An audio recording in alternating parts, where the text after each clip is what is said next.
Hey everyone, welcome back to the channel where we dive into those spine-chilling tales that make you question every shadow in your house. I'm your host Alex, and tonight I've got a story that's been whispered around campfires and late-night forums for decades. It's called Don't Answer the Phone When It Rings Twice. Picture this. It's the dead of night, your phone buzzes once. Harmless, right? But then it rings again, just twice, sharp and insistent. You pick up and, well, let's just say some rules in this world aren't meant to be broken. This isn't some made-up creepypasta. It's rooted in old urban legends from the Midwest, twisted with real accounts that'll leave you staring at your cell like it's a ticking bomb. Grab your blanket, dim the lights, and stick around, because by the end you might never answer a double ring again. Let me take you back to a sleepy town in rural Illinois, the kind where cornfields stretch forever and everyone knows your business. It was 1987, and Sarah Jenkins was your typical small-town girl, 22, fresh out of community college, working the evening shift at the local diner. She lived in a creaky old farmhouse inherited from her grandma, the one with the warped floorboards that groaned like they had secrets. Sarah wasn't superstitious. She laughed off the old wives' tales about ghosts in the attic or the river that swallowed fishermen whole. But that summer, everything changed with a phone call. It started innocently enough, a wrong number, she thought. The phone rang once, she ignored it, too tired to deal with telemarketers.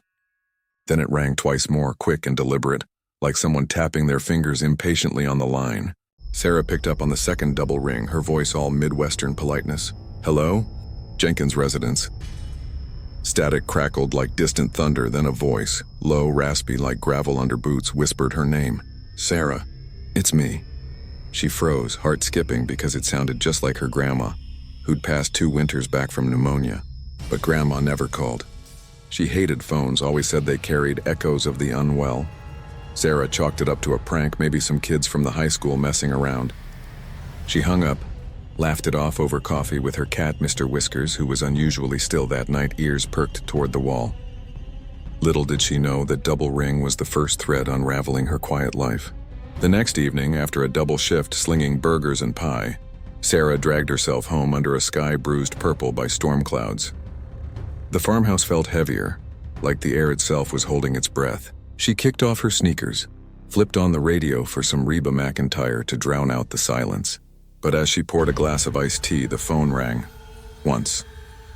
She waited, pulse quickening just a tad. Coincidence, right? Then twice, sharp as a knife tap. Against her better judgment, she answered. Same voice, fainter this time. Sarah, come find me. It wasn't Grandma. It was deeper, laced with something hungry. She slammed the receiver down, heart hammering, and double-locked the door. That night, sleep came in fits, haunted by dreams of endless cornfields where phones grew like twisted vines. Word spreads fast in a town like Willow Creek. By morning, Sarah's best friend Tommy, a lanky farmhand with a pickup truck full of stories, noticed her jumpy texts. He swung by after chores, bringing donuts from the bakery and that easy grin that always cut through her moods. Over black coffee at her kitchen table, she spilled it all. The calls, the voice that slithered into her ear like smoke. Tommy leaned back, scratching his stubbled chin, and shared a tale his grandpa told about the Echo Man, a drifter from the 50s who died cursing the phone lines after a betrayal. Rule is simple, sir, he said, eyes serious for once. Double rings? That's his knock. Answer once, you hear him. Twice, and he knows you're home.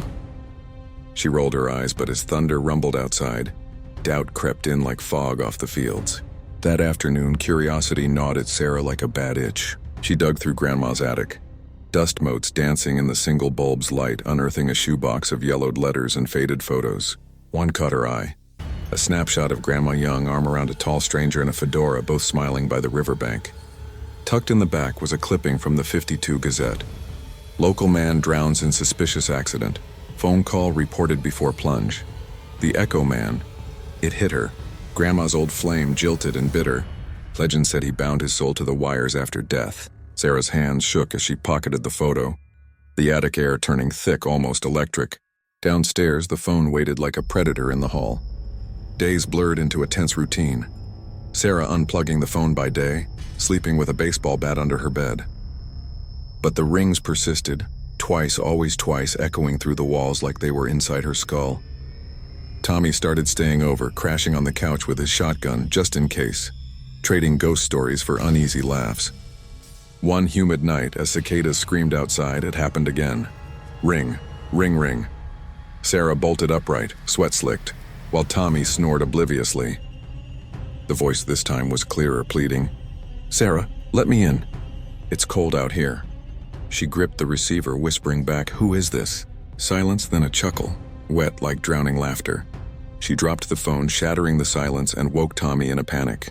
Tommy, bleary-eyed and protective, insisted they drive to the old river bridge at dawn, where the Echo Man supposedly met his end. The truck rattled over gravel roads, mist rising from the water like ghosts at their feet. They parked, flashlights cutting through the fog, and Tommy recited the legend. He calls twice to mimic the heartbeat of the living. Answer and he sinks to yours. Ignore it long enough, he fades. But pick up twice in a row.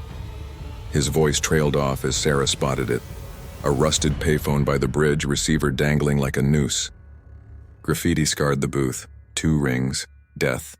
Her stomach twisted. This wasn't folklore anymore. As they turned to leave, her pocket buzzed. Her cell, the one she'd sworn was off. Ring, ring, ring. Back home, paranoia set in like roots.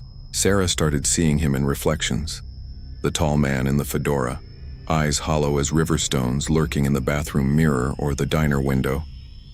Customers noticed her flinches, whispering about that Jenkins girl losing it.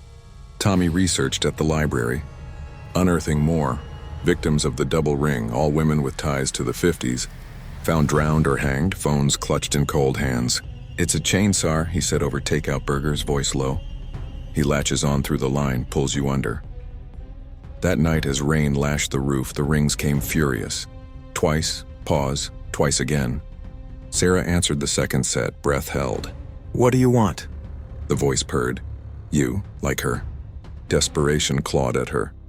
Sarah burned the photo, smashed the rotary phone with a hammer, sparks flying like vengeful spirits. But the calls migrated to her cell, untraceable, from no caller ID. Tommy suggested a priest from town, Old Father, Hale, who blessed the house with holy water and Latin chants that hung heavy in the air. "It's not a demon," he murmured, crossing himself. "It's regret, amplified. Break the echo or join it." As he left, the phone rang twice from the junk pile. Sarah's scream echoed through the house, raw and broken. Tommy held her, but his eyes darted to the windows where cornstalks swayed like an audience waiting for the finale. The build-up peaked on the 7th night. Always 7s in these tales, right? Sarah couldn't sleep, pacing the kitchen as lightning forked the sky. Tommy had gone for supplies, swearing he'd burned sage from his grandma's recipes. Alone, the rings pierced the storm, twice, insistent. She didn't answer, but the voice seeped through anyway, murmuring secrets. Grandma's betrayal, the lover pushed to drown in rage-fueled jealousy. Visions assaulted her, the river churning black, hands pulling her under. Sweat poured as she clawed at her ears, begging it to stop. Then a knock at the door, 2 sharp raps. Heart and throat, she peered through the curtain. Nothing but wind-whipped fields. But the knob turned slowly, unlocked by her own trembling hand earlier. Tommy burst in minutes later, soaked and wild-eyed, bundle of herbs in hand. They lit the sage, smoke curling like fingers toward the ceiling, chanting nonsense words from library books. The air thickened, oppressive, as the phone, reassembled somehow, rang twice more. Sarah lunged for it, but Tommy tackled her. "Don't." Too late. She yanked it up. The voice flooded out, triumphant. "Now you're mine." Static roared, and Sarah convulsed, eyes rolling back as if yanked by invisible wires. Tommy dragged her outside into the downpour, away from the house, but she gasped his name, clawing at her throat. In the chaos, he realized, the echo wasn't just hers, it was spreading. His own pocket buzzed, ring, ring, ring. Dawn broke gray and unforgiving. They fled to Tommy's trailer on the town's edge, barricading with salt lines and prayers. Sarah whispered fragments. The Echo Man wasn't vengeful for death, but for silence, for love unspoken, debts unpaid. "Tell him," she croaked, voice not fully hers. Tommy, cornered, answered his phone on the second ring. The line went dead silent, then her voice, Sarah's, echoed back. "Come find me." He dropped it, horror dawning as she smiled unnaturally from the couch. The curse leaped, a viral whisper. Outside, neighbors' phones began to trill, twice, spreading like plague through Willow Creek. Sirens wailed, distant, but too late. The river called them all. In the climax, as the town unraveled, folks found by the bridge, receivers in hand, faces peaceful in death, Tommy confronted the source. He stole a boat, rowed to the river's heart where currents swirled black. Chanting the priest's words, he hurled Grandma's locket, stolen from the attic, into the depths, screaming forgiveness for a sin half a century old. Bubbles rose like sighs, the water calming. Back on shore, Sarah stirred, eyes clearing, the echo broken. But Tommy felt it linger, a faint double ring in his pulse. They burned the farmhouse that night, watching flames devour the wires. But as embers died, her phone buzzed once, then twice. And that's the tale of the double ring, folks. A reminder that some echoes never fade, they just wait for the right heartbeat to hitch a ride. Sarah and Tommy vanished after that fire. Some say to the city lights, others whisper they guard the river still. Me? I unplug my phone every night now just in case. If you've got a story like this, drop it in the comments. Have you ever answered a call that felt off? Hit like if this chilled you. Subscribe for more nightmares wrapped in truth, and remember, when it rings twice, let it go to voicemail. Sweet dreams, or whatever's left of them. See you next time.